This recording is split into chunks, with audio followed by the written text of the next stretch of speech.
say what you're going to be kind of facilitating, what topic? Go ahead. Okay, ready? Here. Middle school, middle grade. High school.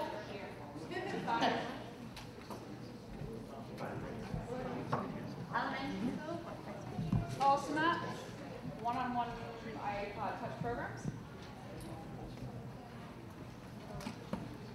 Okay, is that everybody?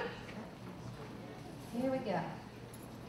Music that you heard was courtesy of Kevin Honeycutt's class. You're going to see the debut of a new band today. You're going to get to meet Tweetwood Mac, courtesy of Gladwell Entertainment. So we do want to suggest that in getting ready for our Tweetwood Mac concert, that you might want to download the Zippo Lighter app while you're waiting. Okay, so the lights at some point will dim maybe a little bit. Now, we are on ISTE Vision and streaming live, so all of our action, this is going to be so exciting. We thought we were going to kind of do this around the tables, and then we realized how many people were interested and got a lot of tweets. So we're in here, and it's going to be a lot of fun. All of my friends helped me plan this session when we saw how exciting it was going to be. So everybody who's helped me plan this and work on the wiki, please just stand up. Everybody stand up who's helped me, which is, oh, Julie. Look at this. So it's going to be a lot of fun. We do have a back channel for this. If you do have wireless, which maybe you do, tinyurl.com/backchat, and the passcode is NECC for those who want to chat. It will be archived and shared as part of this presentation. These slides will be linked from the conference planner, but you can also go to our wiki at ieducation.wikispaces.com.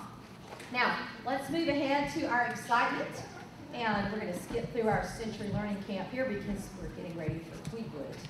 There we go. Okay, so my name is Vicki Davis. I'm a classroom teacher at Westwood Schools in Camilla, Georgia.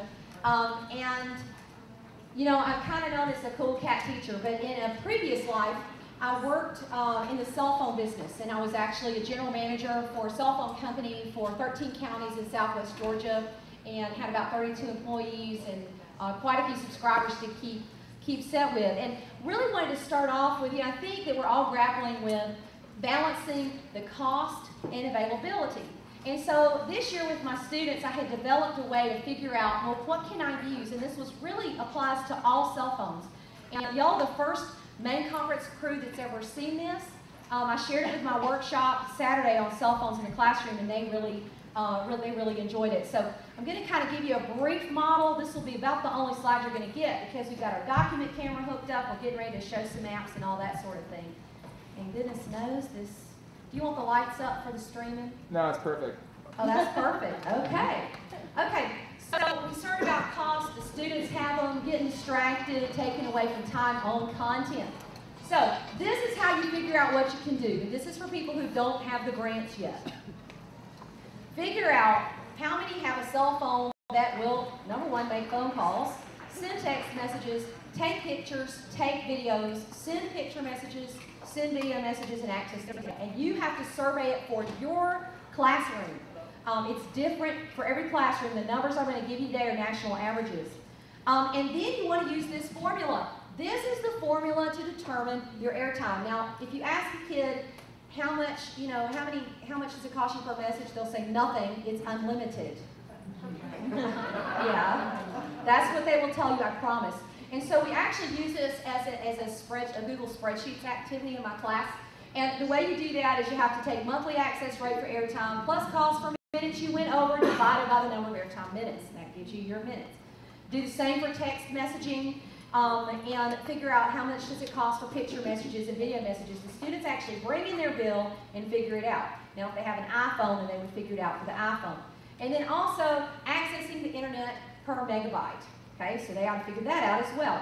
And then you have to survey yourself and say, for this assignment, how much will they talk? And it may be 0, that's fine.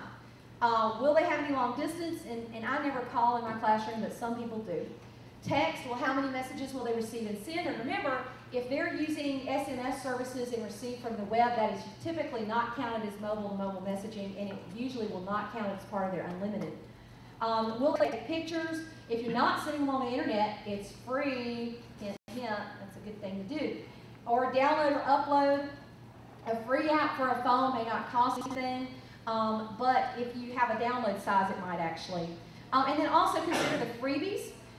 Pictures you can take without sending as a message, recording the video, or audio recording that doesn't require a phone call. So you take all this and you put it in a spreadsheet. And I'm giving you the turbo tour, but that's what you want because we're all tired. So you put it in a spreadsheet just like this, and my students do this, and we come up with the averages. What is the cost per assignment? I call it the CPA, okay? What's the cost per assignment?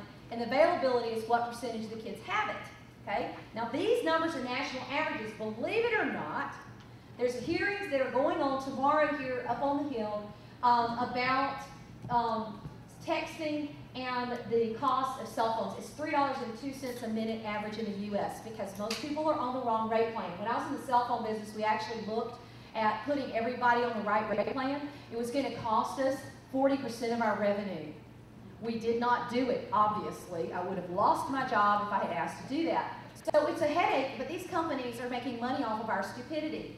And I can say that because I used to be one of those companies. So you have to be real careful about anything to do with voice because remember, most of these kids are not on the right plan. And typically 80% of our kids have a